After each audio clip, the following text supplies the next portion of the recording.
Sahabat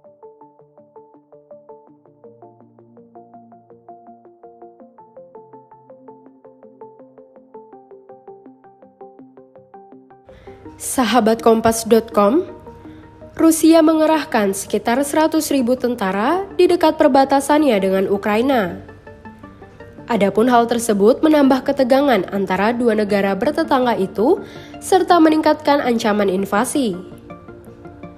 Sementara itu, intelijen Amerika Serikat menyebut bahwa Rusia sudah menyiapkan invasi dengan 175.000 tentara dan militer Ukraina meski mendapat pelatihan dan peralatan dari Amerika Serikat, diyakini tetap sulit menandinginya.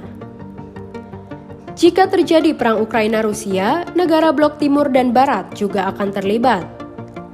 Peluang itu terbuka ketika Presiden Joe Biden pertimbangkan mengerahkan beberapa ribu tentara Amerika Serikat, kapal perang, dan pesawat tempur. Biden mengatakan invasi Rusia ke Ukraina akan menjadi konsekuensi terbesar di dunia yang terjadi sejak Perang Dunia II. NATO pun diperingatkan oleh Rusia agar tidak melanjutkan ekspansi ke arah timur dan tidak mengakui Ukraina sebagai anggotanya.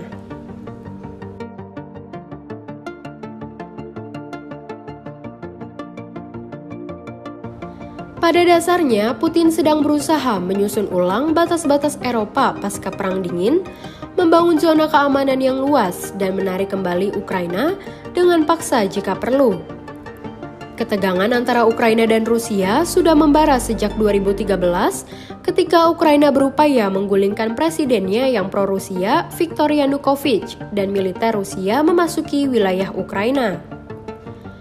Imbas kondisi tersebut, Rusia mencaplok semenanjung Crimea yang otonom pada 2014 dan mengobarkan pemberontakan separatis di Ukraina Timur. Rusia berdalih, aneksasi Crimea adalah untuk membela kepentingan warga Rusia di sana. Namun pencaplokan itu tidak diakui oleh sebagian besar negara. Tak lama kemudian, separatis pro-Rusia di wilayah Donetsk dan Luhansk di Ukraina mendeklarasikan kemerdekaan dari Kiev sehingga memicu pertempuran yang sengit selama berbulan-bulan. Gencatan senjata sempat disepakati pada 2015 tetapi sulit ditegakkan. Perdamaian total tak kunjung didapat di tengah perang Rusia-Ukraina yang menewaskan lebih dari 13.000 tentara dan warga sipil.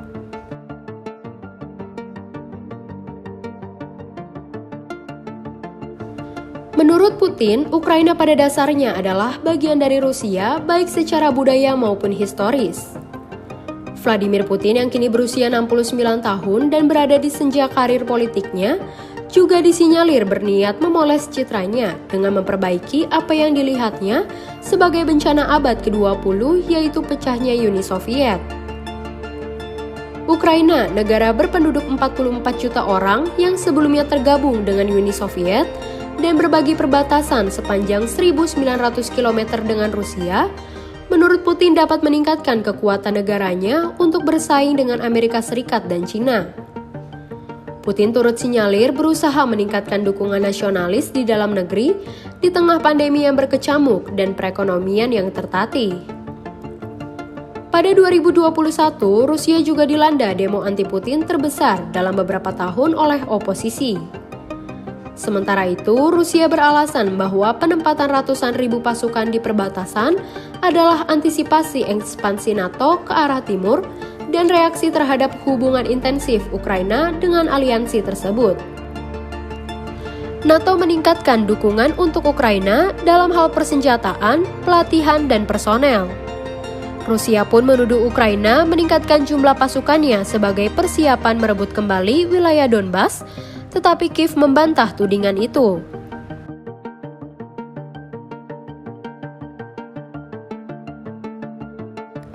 Pemerintah Ukraina menegaskan, Rusia tidak dapat mencegah Kiev membangun hubungan yang lebih dekat dengan NATO. Presiden Ukraina Volodymyr Zelensky menuding Rusia berusaha mengacaukan negara itu dan menyusun kudeta. Menteri Luar Negeri Ukraina, Dmytro Kuleba, memperingatkan kudeta terencana dapat menjadi bagian strategi Rusia menjelang invasi militer. Ketegangan antara kedua negara semakin diperburuk oleh krisis energi Ukraina yang mendalam dan menurut Kiev didalangi oleh Moskwa dengan sengaja. Saat itu, pemerintahan Zelensky sedang diterpa banyak rintangan di berbagai bidang, termasuk gelombang ketiga COVID-19 dan ekonomi yang terpuruk. Banyak orang Ukraina juga tidak senang karena pemerintah belum memenuhi janji untuk mengakhiri konflik di timur negara itu. Demo anti pemerintah pun sempat terjadi di Kiev. Sejauh ini, peluang perang Rusia-Ukraina masih terbuka dan belum ada pembicaraan yang membuahkan hasil positif.